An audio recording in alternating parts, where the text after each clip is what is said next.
ஆடி 18ஆம் பெருக்குன்னு சொல்கிறாங்க. ஆடி 18ஆம் நாள், அதாவது ஆடி பெருக்கு. அது வந்து தஞ்சை மாவட்டத்தில், அதாவது பழைய கால, அதாவது ஒருங்கிணைந்த தஞ்சை மாவட்டம் அப்படின்னு சொன்னால் திருச்சியிலேருந்து பூம்புகார் வரைக்கும் இந்த விழா சிறப்பாக கொண்டாடுது. அது இல்லாமல் பவானி, கூடுதுறை, சங்ககிரி, கரூர், கொடுமுடி, இப்படி எல்லா இடத்துலையும் இந்த விழா வந்து கொண்டாடுறாங்க.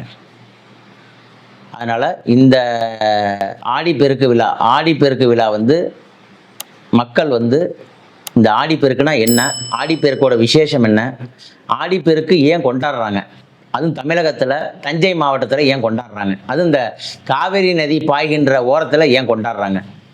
ஏற்கனவே எல்லாரும் உங்களுக்கு தெரியும், அகத்தியரோட கையிலேருந்து கமண்டலம் தவறி விழுந்து ஒரு காகம் தட்டி விட்டு அந்த கமண்டலம் தான் பொன்னி நதியாக மாறி காவேரி நதியாக கொடகுமலையிலேருந்து நேராக இங்கேருந்து பூம்புகார் வரைக்கும் இந்த நதி பாயுதுங்கிற ஹிஸ்ட்ரி உங்களுக்கு எல்லாருக்கும் தெரியும். அதை பற்றி நான் ரொம்ப சொல்லலை.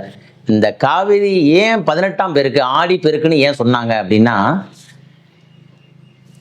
புதுமண தம்பதிகள், கல்யாணமான புதுமண தம்பதிகள், இல்லை கல்யாணத்துக்காக வெயிட் பண்ணிட்டு இருக்கக்கூடிய தம்பதிகள், ஆணும் சரி பெண்ணும் சரி, சார் எனக்கு ரொம்ப நாளாக திருமணம் ஆகலை, எனக்கு ரொம்ப நாளாக ஒரு பெண்களோ ஒரு ஆண்களோ, இந்த காவேரி, அதாவது தஞ்சை மாவட்டத்தில் மட்டும்தான், இந்த தஞ்சை மாவட்டத்தில் காவேரி கரை ஓடுற பவானி, கரூர், கொடுமுடி, திருச்சி அம்மா மண்டபம், ஸ்ரீரங்கம், திருவையாறு, மாயவரம், பூம்புகார், இந்த மாதிரி காவேரி துறைமுகம் ஓடுறவங்கள இதில் போய், அதாவது காதோர கருவமணி